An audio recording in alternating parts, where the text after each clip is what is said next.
ethical eating. Thank you, Bob. Thank you, Robert, very much. Thank you all. So, just to add a little on to my joy of visiting Mother Bethel Church, for those of you who don't know, Mother Bethel is the mother church of the AME Church and the longest owned African American property in the country, continuously owned. They have a fascinating history. I urge you to check them out. They're partners in power, and attending one of their services allows you to test your ability to focus on D before creed. But they are doing the D. They do a lot of good work down there. So, let me move on to my talk today, which is about ethical eating. It's about the human use of animals for food, eating animals, taking their eggs, their milk. And obviously this topic is contentious. It's deadly serious. It's about the political and the personal. It's about the economic and the ethical. It needs to be handled with skill and sensitivity. So I'm going to start with a joke. It's about a country minister named Reverend Joe. Now, Reverend Joe loved hunting, especially after a Sunday, after a good fire and brimstone talk. He would go out hunting, and he felt a little guilty about hunting on the Sabbath, killing the Lord's creatures, and also it's supposed to be a day of rest, but he loved hunting. So one Sunday he went out, and along a ridge trail he twisted his ankle and fell, and it was really bad. And as he was falling, he let his gun slip, and it went down into a ravine. And just as he was trying to get up, but realizing he was not going to be able to walk, he saw a hungry bear coming down the trail towards him, licking his chops. And Reverend Joe realized he had to do what he had to do, so he prayed. He prayed to God, and he said, "Dear God, please, I apologize for hunting on a Sabbath. I swear I will not ever hunt on a Sabbath again. Lord, if you just do me one favor, I will be your loyal servant forever. Please, Lord, make that bear a Christian." Suddenly there was a clap of thunder, and the bear fell to his knees and said, "Lord, thank you for the food I'm about to receive."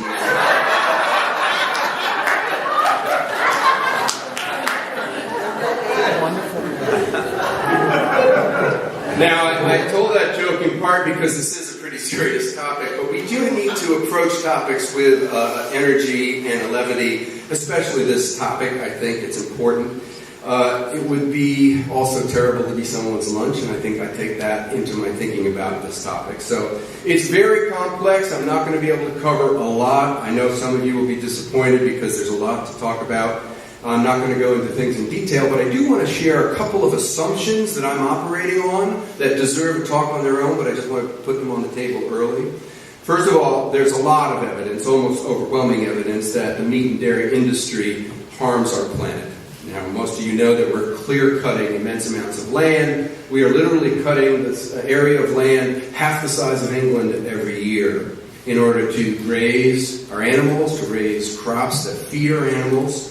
And it's particularly dangerous because about 20% of all greenhouse gases, it's estimated, come from the animals that we are harvesting and growing. Animals in particular are dangerous because they create methane, and methane is about 25 times more destructive than carbon dioxide. Every minute, in fact, in the U.S. alone, the animals that we raise for food are producing 7 million pounds of excrement. That's every minute.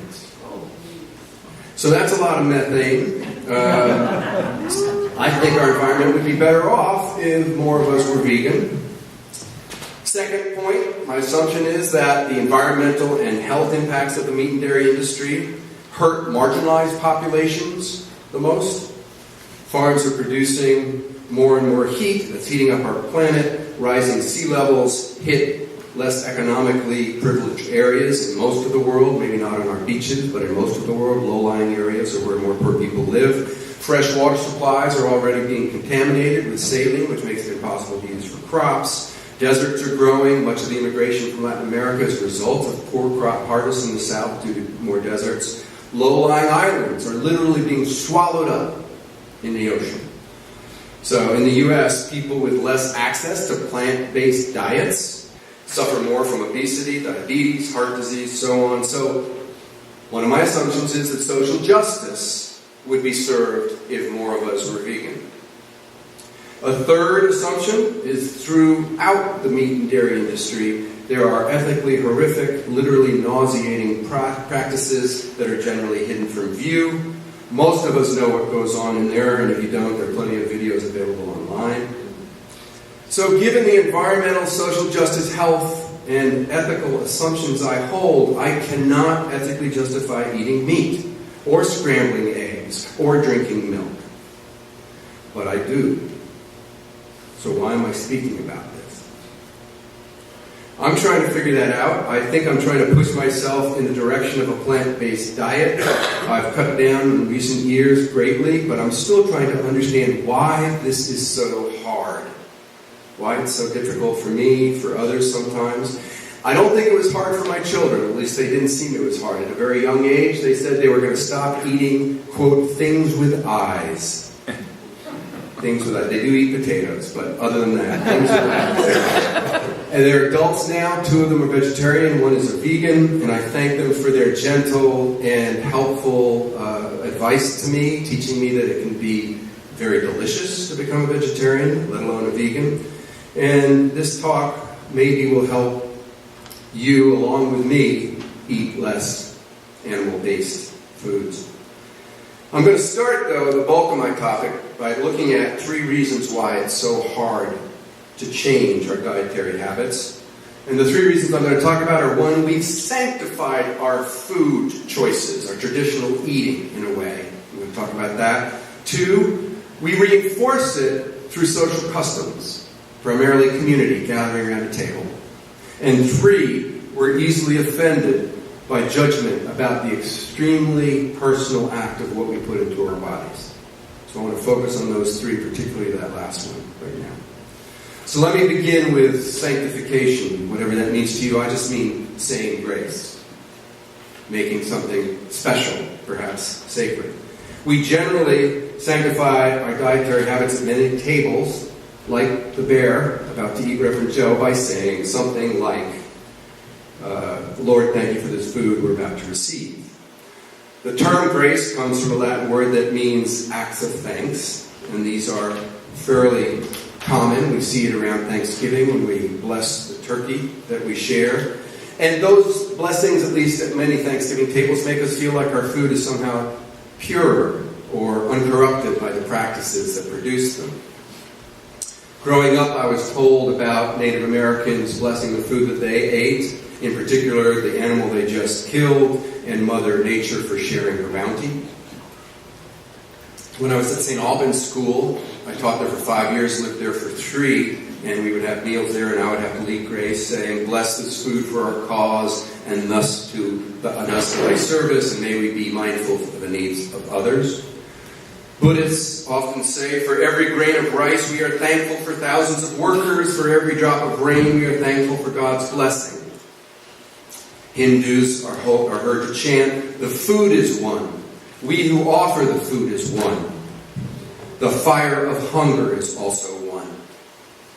Jews will sometimes pray, blessed art thou, O Lord, my God, King of the universe, who brings forth the bread of the earth. And at home, around Thanksgiving time, we do what many of you do. Maybe if you go around the table and you ask everybody to say something they're grateful for. Prior to meals is when we try to express our gratitude for the good life we've been given so that we can live more fully and hopefully more ethically. And it's this moment of reverence that we wrap around the food that we eat that I think sometimes defends our habits and defends our choices in a deeper and more aggressive fashion. I think a second reason why we find it hard to change our dietary habits is that we reinforce them as a group. That's partially what I was talking about around Thanksgiving. We celebrate community around our meals. We also sometimes thank those who cultivate the food, who bring the food to our stores, even to the person who processes it or checks us out at the grocery store. Religion is often about being connected to something greater than ourselves. That's a traditional part of what people mean what religion is. For us, we're connected to each other, to the world. And for many of us, to all creatures. But sometimes we say we're connected to the whole food chain, the farmers, etc. And that sort of sense of community reinforces the fact that it's okay. I think it blinds us to a degree to the suffering that is involved in producing a lot of our foods. There are also times that, probably like many of you, I don't want to disappoint others by refusing to share animal-based food. I worry that they'll think I'm being judgmental. It seems to create a division right at a moment, beginning a moment of intimacy and communion with each other. So it doesn't surprise me that gathering and giving thanks to the food that we're about to receive reinforces the habits that we've grown up with and lead us not to question otherwise.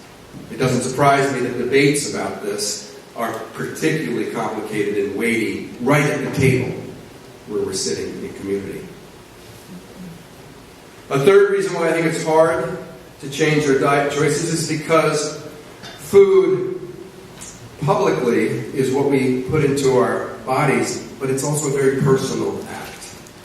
And I want to look most of the time today at this issue because I think it's why we get so particularly upset when people judge us about our eating. It's such a primal thing.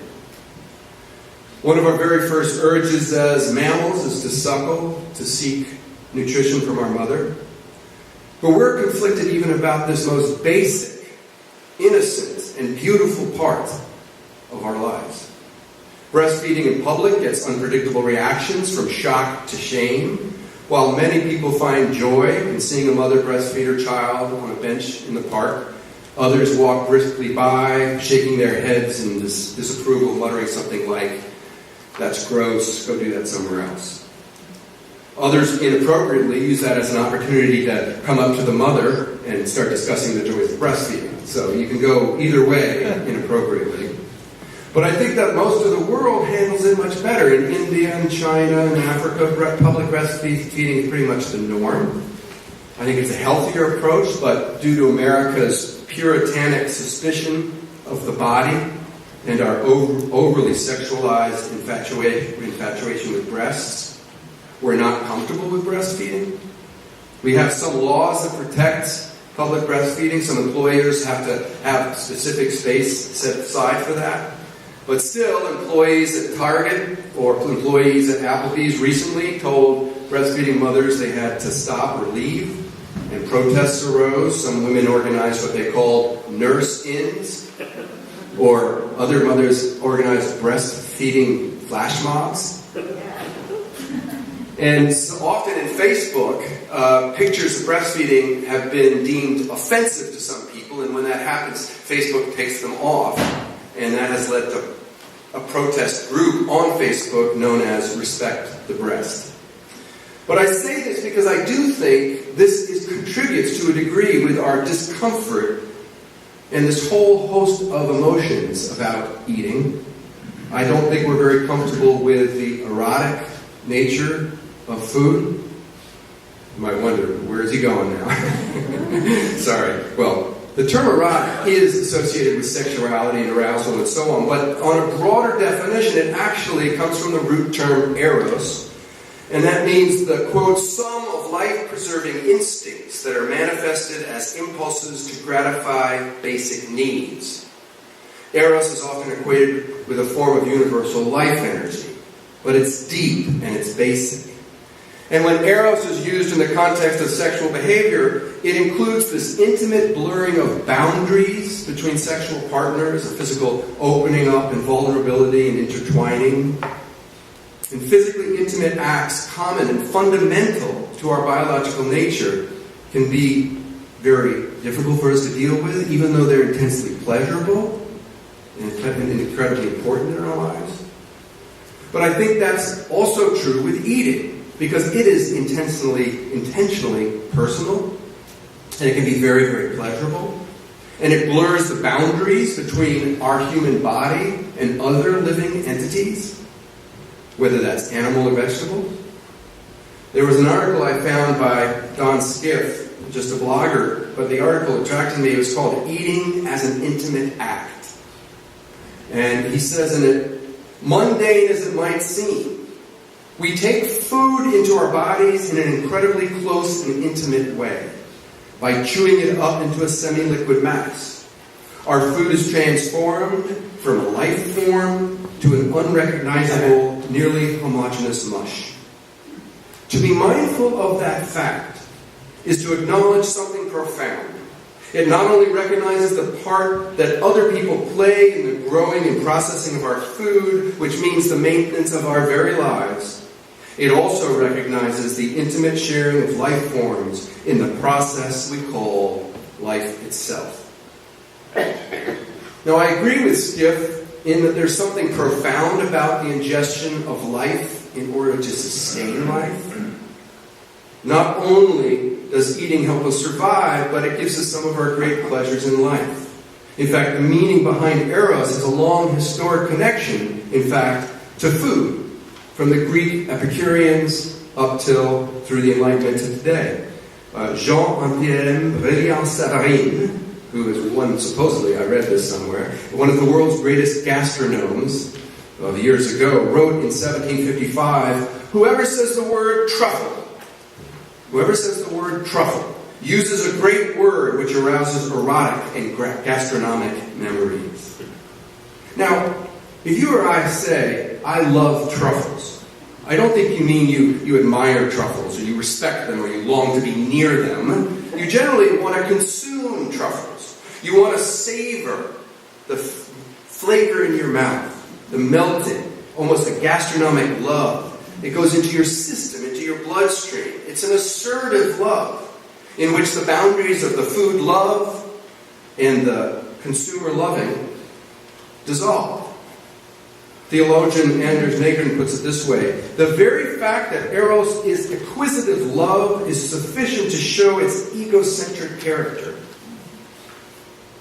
For all desire or appetite and longing is more or less egocentric. The aim of love is to gain possession of the object.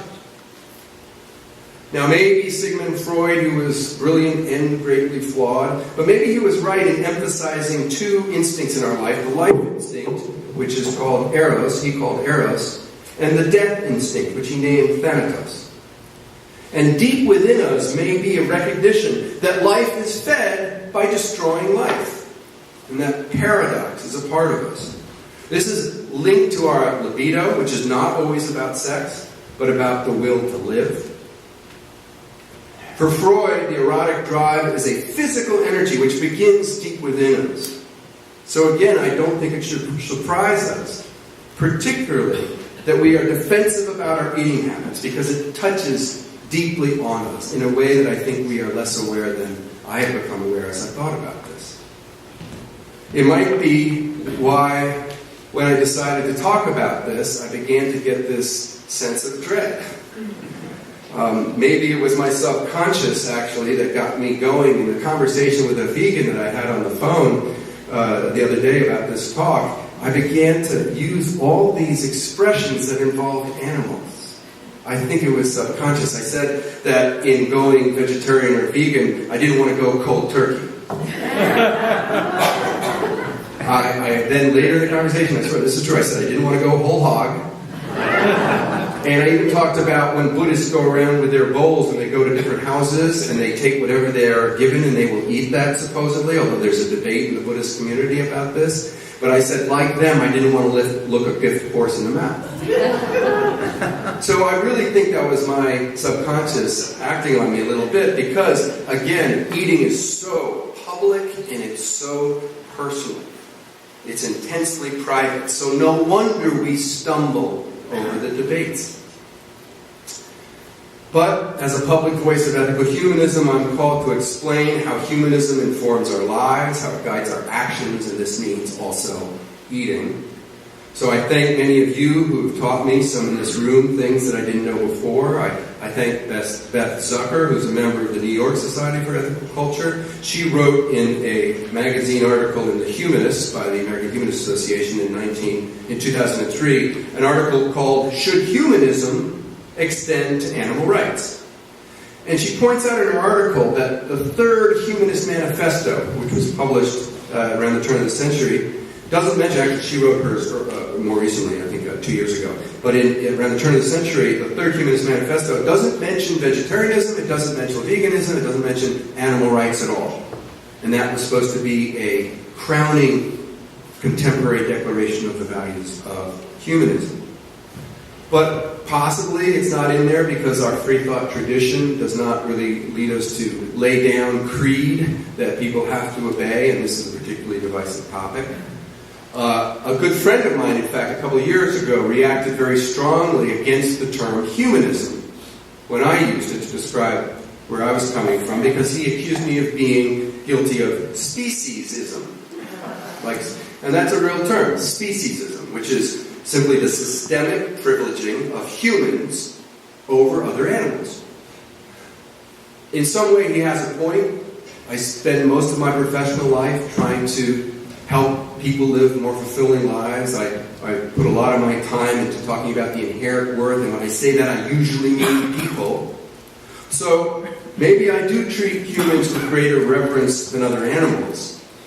But I don't believe that I'm a hardline speciesist. In fact, I reject Immanuel Kant's claim that non-human animals have, quote, only a relative value as a means, and are therefore called things. Kant goes on to explain his hierarchy of beings. He says, the fact that human being can have the representation I, like I go, the fact that the human can have the representation I raises him infinitely above all other beings on earth. By this, he is a person. That is, a being altogether different in rank and dignity from things, such as irrational animals, with which one may deal and dispose at one's discretion. I think many ethical humanists, like me, reject this harsh objectification of animals. And some do so by emphasizing the interconnection of all living creatures. Some argue, as I do, that humans, by the way, are not that special, right? We are basically just a flesh and blood result of blind genetic mutation over time. We're just a life form that has found a way to survive temporarily, I should add, in a certain niche. And we're certainly not the perfect result of a divine plan. Most of you know, roughly, that we are 98.9% of our DNA is similar to that of chimps. Mary Midgley, a philosopher I greatly enjoyed, she died last year, said, we are not just rather like animals, we are animals. And we forget that so often. I also don't give much attention to arguments that, we were meant to eat meat. I've heard those a lot, and I'm not going to spend a lot of time, but I don't take them very seriously because I admit there are times when personal health reasons or economic reasons limit your choices. So I want to be clear about that. I'm not saying definitively all of this, but just because we've eaten meat in the past doesn't mean we should eat it in the future. And I don't get that argument at all. I believe David Hume was right when he says you can't get an ought from an is. You have to make a choice. But I think because we do and have doesn't mean we should. Now, while we may be in some ways more rational than animals, I don't equate us all. I do have a belief in differences. I don't believe that reason is the most ethically important factor regarding living creatures. What I think is the central issue in ethics is the substantial distinction between life that is sentient, that's conscious, and life that is not. I subscribe personally to sort of a utilitarian philosophy of Jeremy Bentham, who said, the question is not can they reason, nor can they talk, but can they suffer? Why should the law refuse its protection to any sensitive being? So I think the ability to suffer is not an all-or-nothing issue. There isn't, I think, some exact point where creatures go from being unconscious to conscious. I think consciousness arises, and this is just my sense of things, very generally from a dull sort of awareness to an awareness of our surroundings, to a more firm self-awareness. And my working hypothesis is that with this ascending awareness is also the capacity to suffer, to feel pleasure or joy. And I think that is what matters the most. In all that I've learned about our current food industry, very little attention is paid to the suffering of animals. The cruelty is banal, it's mundane, it's just a part of business. And if I'm honest with myself, the whitewashing of that truth does not wash away the suffering involved. I'm moved towards a vegan diet to avoid that ugliness. It makes me think of the advice of Albert Schweitzer, who said, "Think occasionally of the suffering of which you spare yourself the sight." Now, Jeremy Bentham urges us to minimize suffering and maximize joy and flourishing wherever they arise in the experience of conscious creatures. So carrying forward this utilitarian philosophy is one of, I think, today's most important ethicists by the name of Peter Singer. He wrote a foundational book called Animal Liberation. He more recently co-authored a book with James Mason called The Ethics of What We Eat, Why Our Food Choices Matter. And Singer is revered and condemned for his very challenging positions, but I firmly agree with him that conscious experience without suffering is better than conscious suffering.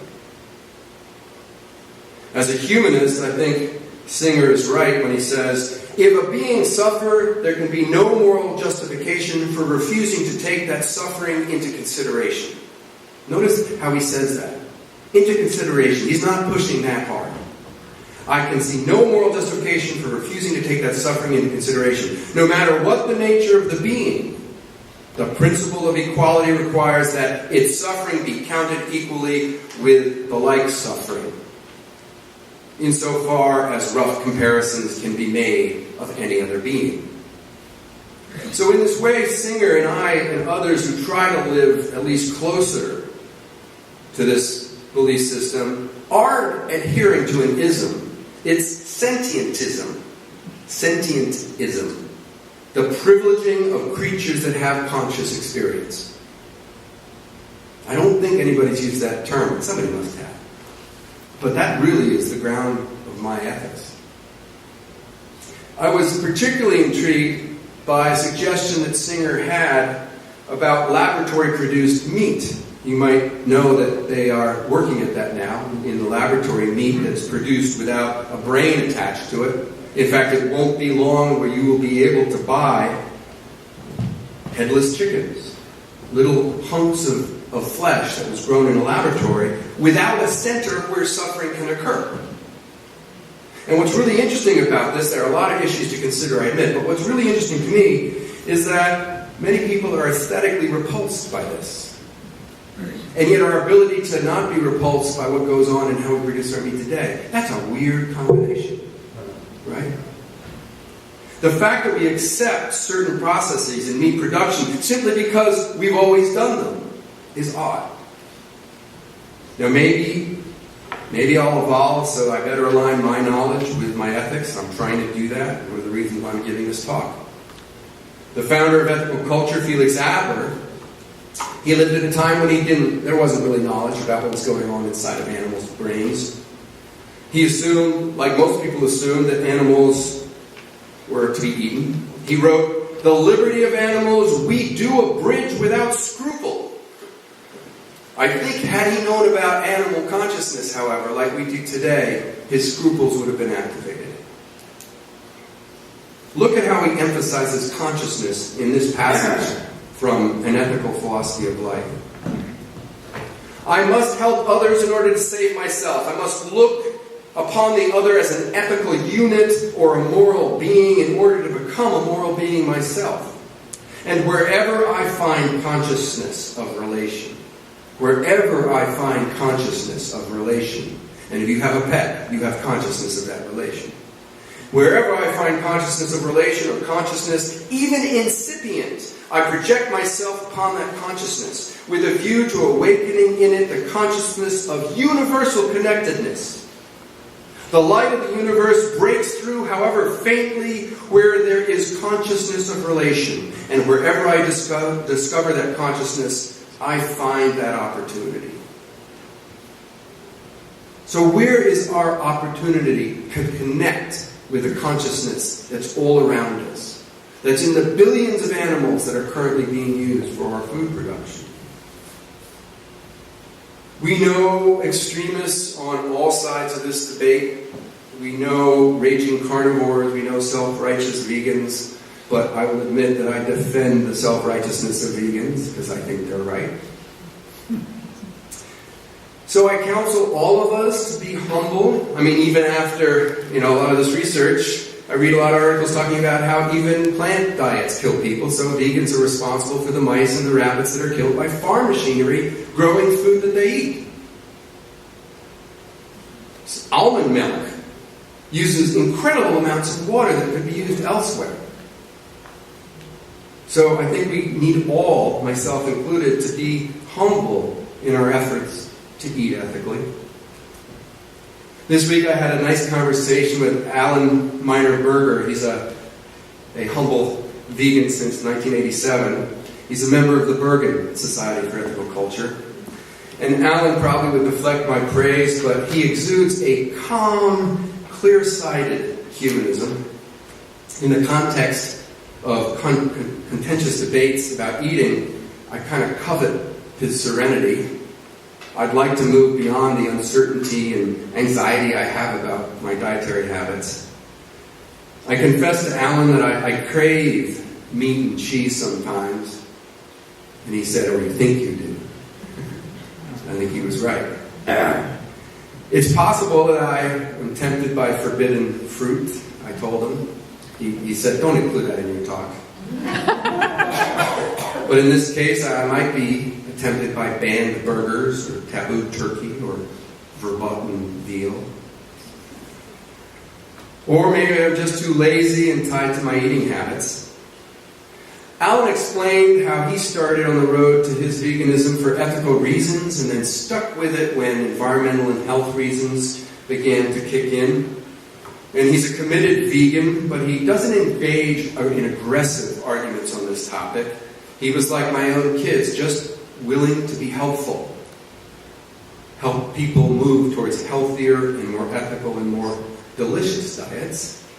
That's the hidden fact, as my vegan eldest son lets me know. There are plentiful opportunities for incredibly tasty things. Alan talks about mindful eating, the intentional appreciation of his food that he thinks makes him healthier, happier, and more ethical. He assumes that awareness and morality go hand in hand. Now, I told him how I resisted changing my diet because I was so focused on what I was giving up. That I had gotten into seeing things of diet as a sacrifice. But he pointed out, of course you don't want to give up comfort food, but comfort food is something we learn. It's something that was fed to us when we were young, when we were sick, and we can relearn those things. If we experiment a bit more, we might find lots of plant-based foods can give us comfort. My wife finds it odd that I love fake meat, vegetable protein that is produced in all these different ways and they're sold as chicken, right? It's not really food. She finds it odd that I like to taste these, but I do. I like the taste of meat, or I think I do. But now I like the taste of field roast sausages. I don't own stock in this 20-year-old country based in Seattle, but when I fry up those spiced grains, vegetable and fruit sausages loaded with safflower oil, I savor them. Nothing like a little bit of vegetable fat. It's really good. Alan said we become addicted to foods because, in fact, many foods are addictive. Things are added to food, chemicals, sugar, salt, spices that make us crave more of that food. And if we really knew how much was added to our food, we might think twice. Most of you know this, but you know red meat is only red because of food coloring. When it's sold without food coloring, it's a pasty gray brown. It doesn't look very attractive. Not something you want to put in your mouth. Alan's best advice, though, came in about the fact that it's not an all-or-nothing decision. Not all will agree with that. But a number of folks stressing these days that point, like Eric Marcus, who wrote a book called Vegan, The New Ethics of Eating. And he tried to avoid polemics and meets people where they are. I just ordered that book, and we'll do a book discussion about that in the spring. This gradualism, this willing to change gradually, is behind the 2003 movement called Meatless Mondays. Look it up. In collaboration with the Center for a Livable Future at Johns Hopkins, Meatless Mondays provides information and news and recipes to encourage people to go meatless just one day a week. An organization called Compassionate Action for Animals in Minneapolis is a nonprofit that raises awareness of the problems of factory farming and encourages plant-based diets. They embrace gradual change. They explain, quote, "We want to praise everyone who has made an effort to help animals. Every time somebody chooses to eat fewer animal products, this reduces the amount of animal suffering in the world. We want to support people who care about animals, regardless of what stage they're at on their journey to a fully plant-based diet and lifestyle." They admit that it's not really possible to live in modern society without harming people or creatures. So rather than twisting ourselves into knots trying to be perfect, we're encouraged to do what we can. And that helped me about 10 years ago when I said, okay, I'm only going to eat meat 3 days a week. And then I went to 2 days a week, and I'm now down to 1 day a week. But I stopped a couple of years ago in that growth. This talk has moved me to another commitment. It's not a huge one, but it is one. And it's not framed around denying myself. So I told myself that beginning today, I'm framing it as a positive. Every month I'm going to treat myself, every week, beginning now, I'm going to treat myself to one vegan day each week. Maybe next year I'll do 2. Maybe the year after that I'll do 3. Rather than being paralyzed by being caught between what I think are my cravings and what I know is my conscience, I'm going to revel in the marvelous vegan options that life offers. Ethical culture leader Jerome Nathanson once wrote, "Better than any age in history of mankind, we are able to see the wonderful malleability, infinite plasticity of human nature." And that's true. We can change more than we've ever believed. We've molded ourselves into creatures that create armaments and arts, poisons and poetry, burgers and field roast sausages. We have an incredible potential for change, for enjoying and lusting after foods that involve less cruelty and less environmental damage. As humanists, we know that the choice is ours. Peter Singer, in a Free Inquiry magazine from 2004, addressed humanists specifically. He cites the Council of Secular Humanists document Affirmations of Humanism, and in it, it states, "We want to avoid inflicting needless suffering on other species." But Singer asks, what is needless suffering? Is it the suffering of 10 billion animals that Americans eat every year? Gandhi once said something like, "The greatness of a nation and its moral progress can be judged by the way animals are treated." And if that is true, we have a long way to go. But I believe with humility, courage, and a desire to taste really good vegan food, we can make a difference. I invite you to join me. Thank you.